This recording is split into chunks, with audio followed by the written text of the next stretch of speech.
Hello, welcome to my YouTube channel. चलिए आज मैं आपको जैनेंद्र कुमार जी का जीवन परिचय जो है उसके बारे में समझाने वाली हूँ। उनका जीवन जन्म जो हुआ था वो 1905 में अलीगढ़ में उत्तर प्रदेश में हुआ था। पिता का नाम प्यारेलाल, माता का नाम रामदेवी था। जैनेंद्र कुमार जी जब 2 वर्ष के थे तो इनके पिता का देहांत हो गया था। तो इनका पालन पोषण जो है इनकी माता और मामा ने किया था। इनकी प्रारंभिक शिक्षा जैन गुरुकुल हस्तिनापुर में हुई। इनका जो बचपन का नाम था वो आनंदीलाल था। जब इनका नामकरण हुआ इसी संस्था से तो तभी इनका नाम जैनेंद्र कुमार पड़ा। 1912 में इन्होंने गुरुकुल छोड़ दिया। 1919 में इन्होंने मैट्रिक की परीक्षा जो पास की वो पंजाब से की। इनकी उच्च शिक्षा काशी हिंदू विश्वविद्यालय से हुई। 1921 में इन्होंने विश्वविद्यालय की पढ़ाई भी छोड़ दी और असहयोग आंदोलन में भर्ती हो। 1921 से और 23 तक इन्होंने अपनी माँ के साथ जो व्यापार किया था उसमें उनकी सहायता की। फिर 1923 में नागपुर भी छोड़ दिया और राजनीतिक पत्रों में संवाददाता के रूप में कार्य करने लगे। उसी वर्ष इन्हें गिरफ्तार कर लिया गया और 3 महीने बाद इन्हें छोड़ा गया। उसके बाद ये वहां से दिल्ली दिल्ली लौटने पर स्वयं को व्यापार से भी इन्होंने अलग कर लिया। फिर जीविका की खोज में ये कलकत्ता चले गए और वहां से भी इन्हें निराश लौटना पड़ा। इसके बाद इन्होंने लेखन का कार्य आरंभ किया। इनकी जो पहली कहानी थी, कहानी 1928 में खेल शीर्षक से विशाल भारत में पत्रिका में प्रकाशित हुई, है ना। और 1929 का जो इनका पहला उपन्यास था, 28 में इन्होंने कहानी लिखी थी, 29 में इन्होंने पहला उपन्यास लिखा था परख, जिस पर कहानी थी खेल, उपन्यास था परख, जिस पर इन्हें 500 रुपए का इनाम भी दिया गया। इंडियन अकेडमी ने यानी कि हिंदुस्तानी अकादमी ने इनाम भी दिया। जैनेंद्र कुमार जी गांधी जी के विचारों से बहुत प्रभावित थे। ये अहिंसावादी थे और ये स्वतंत्र रहकर मतलब साहित्य की सेवा कर रहे थे। फिर 1990 में इनका निधन हो गया।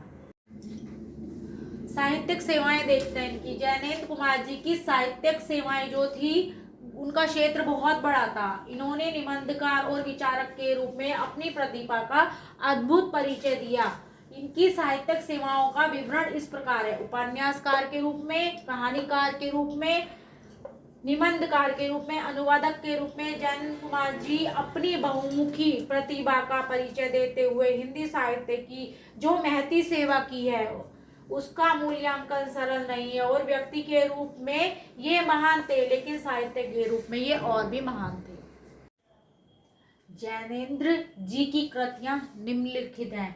उपन्यास देखते हैं: परख, सुनीता, त्यागपत, कल्याणी, विवर्त, सुखदा, व्यतीत, जयवर्धन, मुक्तिबोध। ये क्या है? उपन्यास। अब देखते हैं कहानी संकलन: फांसी, जयसिंह, नीलम, देश की राजकन्या, एक रात, दो चिड़िया, पाजिब। निबंध देखते हैं: निबंध संग्रह, मंथन, सोच विचार, प्रस्तुत, प्रश्न, जड़ की बात और पूर्वोदय।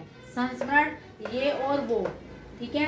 अनुवाद, मंदाकिनी, पाप और प्रकाश, प्रेम में भगवान। भाषा शैली, जैनेंद्र जी की भाषा शैली की प्रमुख विशेषताएं हैं। भाषागत विशेषता जो है 2 भागों में विभाजित किया गया है।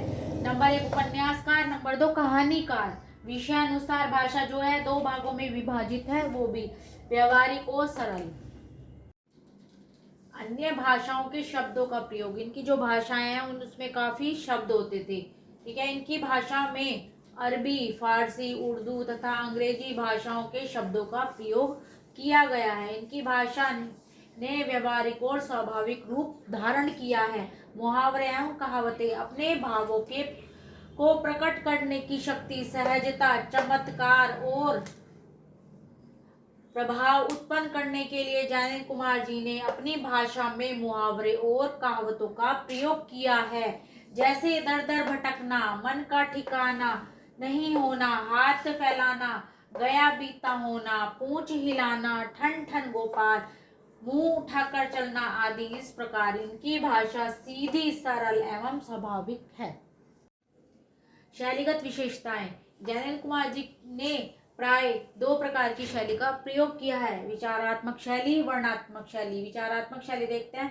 जैनेंद्र कुमार जी के निबंधों में प्राय विचारात्मक शैली का प्रयोग हुआ है। इस शैली में गंभीरता और विचार बहुलता है, चिंतन के क्षणों में शैली में दोहरता भी आई है, यानी कि जैसे डबल स्थिति आ गई है। ठीक है, वर्णात्मक शैली जिस क्षण जैनेन्द्र कुमार जी के विचारों के क्षेत्र में नीचे उतर कर आते हैं वह शैली वर्णात्मक शैली का रूप धारण कर लेती है। वाक्य छोटे हैं तथा भाषा ने सरल रूप धारण कर लिया है। एक उदाहरण द्रष्टव्य है।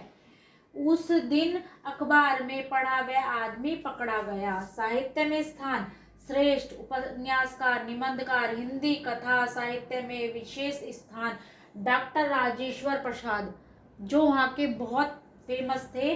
उनके अनुसार जैनेन्द्र जी बहुमुखी प्रतिभा से संपन्न कवि थे। उनका साहित्य में स्थान जो है वो बहुत महत्वपूर्ण है। तो मिलते हैं नेक्स्ट वीडियो में।